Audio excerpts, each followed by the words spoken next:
Este es el final de Susana Villarán. La fiscalía ha pedido 29 años de cárcel para esta guaguita de 76 añitos. Y sí, en este video yo te voy a contar todo el lore de esta señora, cómo es que ganó las elecciones y sus supuestos vínculos con Odebrecht. Todo explicado y contado al estilo dibujito, muy fácil de entender. Así que sin más preámbulos podemos comenzar con este video. Capítulo 1. El origen del mal. Para comenzar con este video, amigo dibujito, tenemos que saber el origen de este singular personaje de la política peruana. Susana Villarán nació en 1949, estudió sociología y desde muy joven fue activista por los derechos humanos, trabajando en ONGs y este tipo de cosas, y también siendo opositora al gobierno de Fujimori en los 90. Incluso participó en marchas feministas que estaban en contra de las esterilizaciones forzadas. Aquí es donde esta señora se hace más o menos conocida. Cuando cae el gobierno del chino Fujimori, ella ocupa el puesto de ministra de la mujer durante el gobierno de Paniagua, el gobierno de transición. Y aquí ya nos damos una idea de cuál era la postura política de Villarán. Era una mujer de izquierda progresista, lo que llamaría tu tío fanático de Willax como zurdita caviar roja, amante de Gorriti. Así, esta señora llena de confianza decide postular a las elecciones presidenciales del 2006. Sí, quería ser presidente y no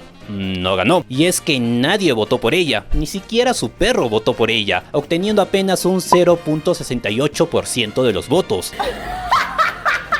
¿Y tú qué crees, amigo dibujito? ¿Que ella se puso emo y se fue a llorar a su casa pi?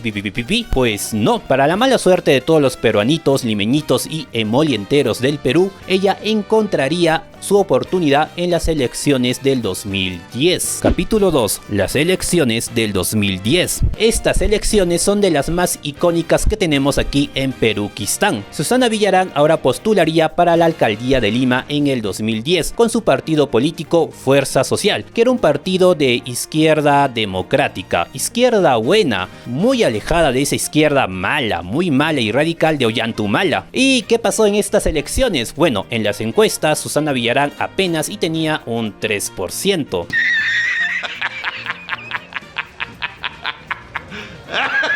Sí, es que el limeño de a pie no conocía y no quería votar por esta señora. En estas elecciones los principales candidatos eran Lourdes Flores Nano y Alex Curi. Alex Curi lo votan de una patada y es aquí donde el votante limeño comienza a fijarse en Susana Villarán. Veían en ella una señora bonachona y muy tierna, incapaz de robar un sol. Uy, sí, claro. Así, poco a poco Susana Villarán comenzó a subir en las encuestas. Sin embargo, aquí se enfrentaría a su peor enemiga, Lourdes Flores Nano, una señora que tenía mucha, pero muchísima experiencia en la política peruana. Sí, siempre perdía, pero experiencia no le faltaba. Así inicia esta contienda entre estas dos señoras. Y la verdad, amigo dibujito, la campaña política de Lourdes Flores fue muy ZZZZ.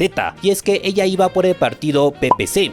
Ojo, no he dicho CPP, he dicho PPC, Partido Popular Cristiano, que era un partido muy tradicional que iba más con las élites y muy alejados del pueblo, mientras que tu tía Susana Villarán fue más cercana al pueblo y supo cómo venderse. Me acuerdo que ella usaba bastante el color verde y también una bufanda verde, y además también tenía una canción muy pegadiza que como era...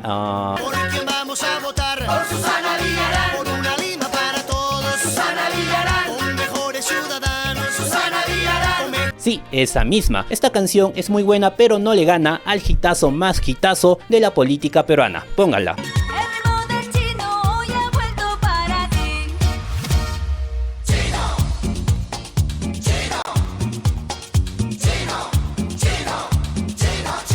Bueno, ya, continuemos con el video. Aquí entra un personaje que inclinaría la balanza hacia Susana Villarán, Jaime Bailey, el francotirador, que en esa época era tremendo CPP de Susana Villarán, y es que le tiraba flores y atacaba a Lourdes Flores Nano, y aquí es donde él sacaría unos audios filtrados de Lourdes Flores, en donde ella decía que le llegaba a la alcaldía de Lima, que para ella era bajo ser alcaldesa de Lima, que ella necesitaba ser emperatriz o presidenta. Pero lo más importante fue esta revelación. Escucha bien, amigo dibujito.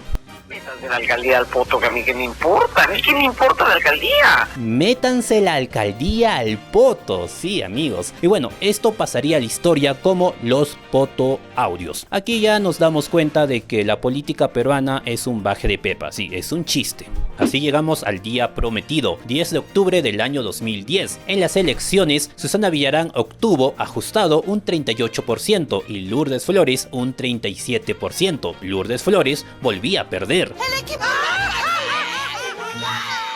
Y sí, Susana Villarán, mi caballo ganador, se convirtió en la primera mujer elegida democráticamente en ocupar el puesto de alcaldesa de Lima. Y lo que vendría, amigo dibujito, sería una gestión paupérrima y sus supuestos vínculos con Odebrecht, que es la parte más interesante de este video. Pero primero vayamos a ver un poco de cómo fue su gestión. Capítulo 3. El ascenso de Villarán. Villarán llega al poder con dos compromisos importantes. 1. Cero corrupción. Ok, no cumplió esto, pero sigamos con el video. Y el segundo compromiso fue la mejora del transporte público. Durante su gestión se modernizó el transporte público, eliminando las combis antiguas, chatarras y piratas, y les reemplazó por nuevas empresas que manejarían las rutas. Esta medida trajo duras críticas a Susana Villarán, ya que los transportistas y sus familias se enojaron muchísimo con ella. Y sí, fue una medida necesaria, la modernización del transporte público, pero la forma en cómo lo hicieron fue pues muy paupérrima. Y sí, aquí también podría mencionar algunas obras que hizo Susana Villarán. Huevadas. Vamos con la cereza del pastel, la campaña de la no revocatoria. En el 2012, el empresario pesquero Marco Tulio Gutiérrez, apoyado por toda la gente que odiaba a Villarán, promovieron la revocatoria de la alcaldesa. En pocas palabras, querían votar a Susana Villarán de una patada de su cargo de alcaldesa. Este empresario fue apoyado por el ex alcalde de Lima, Castañeda, y todo su partido, y además de varios empresarios que querían a Villarán fuera. ¿Y tú qué crees, amigo dibujito? ¿Que Villarán fue correlona y se fue del cargo? Pues no, ella quería quedarse, fue paradora. Y así inició la campaña de la no revocatoria. Lima no puede parar. Apoyando a Susana Villarán estaban artistas y personajes ilustres de la época, como Gianmarco, Quina Malpartida, Mario Vargas Llosa y todos los actores y actrices que puedas imaginar. Wendy Ramos, Don Gilberto y quizás la más icónica de todas, Mónica Sánchez, o sea, la Charito. Y sí, Charito apareció en un comercial de No a la revocatoria, Lima no puede parar. Lima no puede parar. Marca el no. Si tú eres un dibujito inteligente, te habrás dado cuenta que la campaña de la no revocatoria pues era una campaña muy multimillonaria, era bombástica y le ganaba por mucho en inversión a la campaña de la revocatoria. Y tú, dibujito sagaz, te preguntarás ¿por qué tanto interés de que esta señora siga ocupando el puesto de alcaldesa? ¿Qué hay detrás? Quizás hay una mano oscura. Eso ya te lo voy a contar más adelante. Pero vayamos con lo que pasó el día de las elecciones. Ajustando el asterisco, Susana Villarán se quedó en el puesto de alcaldesa. La no revocatoria ganó con el 51% y la revocatoria obtuvo solamente el 48%. Así Susana Villarán seguía siendo alcaldesa de Lima York. Capítulo 4. Un ser llamado Susana Villarán. Aquí aparecen los supuestos cómplices de Susana Villarán. El primero de ellos es una malvada empresa llamada OAS, a que no adivinan de qué país es. Opción A, Brasil. Opción B, Brasil. Opción C, Brasil. Si dijiste Brasil, bravo, le atinaste. Eres más inteligente que el promedio. Sí, Brasil. La cosa es que la empresa OAS tenía una concesión, o sea, un contrato con la Municipalidad de Lima, en donde la empresa se comprometía a invertir 500 millones de lujanes para hacer pistas, nuevas vías y hacer mantenimiento y todas esas huevadas. El contrato fue por 30 años y sí, fue firmado durante la gestión de Castañeda en el 2009. Y tú te preguntarás, amigo dibujito, ¿qué ganaba la empresa OAS? ¿Que acaso son buenos samaritanos? ¿Están regalando la plata? ¿Es como tu amigo que está con una mamá soltera? Pues no, lo que pasa es que la empresa OAS ponía casetas de peajes y con el cobro de los peajes ellos recuperaban la inversión. Sin embargo, aquí entra tu tía Susana Villarán, que hizo una adenda, o sea, modificó el contrato original. Ahora ya no son 30 años, 40 años. Además, también se hizo la garantía por ingreso mínimo. ¿Y cómo es eso? Bueno, se hizo una proyección de que OAS iba a ganar con los peajes en estos 40 años más o menos menos unos 3.500 millones. Sí, lo sé, un sencillo para mí, un sencillo para ti. ¿Y qué pasaba si OAS no llegaba a esos 3.500? Pues fácil, la Municipalidad de Lima le reembolsaba, o sea, le daba dinero hasta que llegue a ese monto mínimo. ¿Qué? ¿Cómo? Y sí, este es uno de los puntos que más cólera da. En el contrato original, el de Castañeda, la empresa OAS, como cualquier empresa, asumía un riesgo, podía ganar o perder, y esto dependía si la gente pasaba o no pasaba por las casetas de peaje. Pero en el nuevo contrato de Villarán, la empresa OAS gana sí o sí, y ese dinero va a salir de tu bolsillo, amigo dibujito. La excusa para modificar el contrato fue que la empresa OAS iba a invertir 200 millones más para hacer más pistas, y sí, huevadas. Además, también perdimos el proyecto Río Verde, ya que en el contrato original OAS se comprometía a hacer este ambicioso y ecológico proyecto que iba a ser en las riberas de Río Rímac. Con el nuevo contrato de Villarán, olvídense de este proyecto Río Verde, porque OAS solamente tenía que entregarle a la Municipalidad de Lima 74 millones y si la municipalidad quería, si ellos deseaban, si ellos anhelaban, harían con ese dinero el proyecto Río Verde. Spoiler, no lo hicieron. ¡No! ¡Maldición! Y aquí viene la cereza del pastel, y es que la empresa OAS demandó, o mejor dicho, exigió que la municipalidad le pague 142 millones de dólares. What? Lo que pasa es que en este nuevo contrato la municipalidad se comprometió a expropiar, o sea, botar casas, hacer que el camino esté libre para las obras de OAS. ¿Y qué pasó? Bueno, que la municipalidad, muy incompetente, pues no expropió ni un carajo.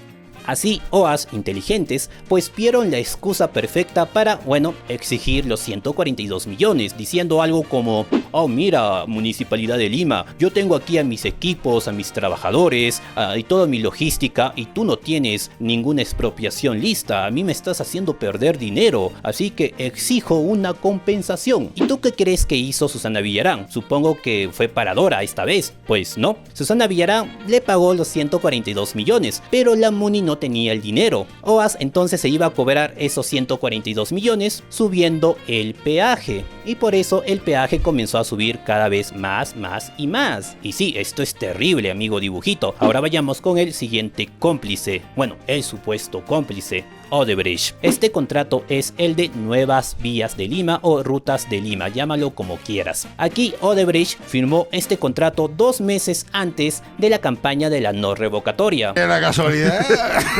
En este contrato, Odebrecht se comprometía a invertir 500 millones de lujanes para, ya saben que no, mantenimiento, nuevas vías y todo eso. El contrato fue dado a 30 años. La empresa manejaba más que todo las rutas de la Panamericana Norte y la Panamericana Sur. Y sí, había una condición en este contrato de que ellos podían poner, después de hacer algunas obras, las casetas en donde ellos quisieran. Y así pues comenzó el gran malestar de los ciudadanos limeños, ya que ellos pusieron casetas en lugares en donde solamente podías pasar por ahí, no tenías una opción de pasar por otro lado, así que sí o sí tenías que pasar por esa caseta y pagarle su peaje a Odebrecht. El caso que más cólera dio fue lo que pasó en Puente Piedra, ya que ahí había una caseta que iba de norte a sur. Sin embargo, Odebrecht puso otra que iba de sur a norte, así que los vecinos de Puente Piedra pues quedaron atrapados como pollos, ya que si querían salir o entrar tenían que pagar doble peaje, y la situación se descontroló tanto que en el año 2017 hubo protestas por estos peajes abusivos.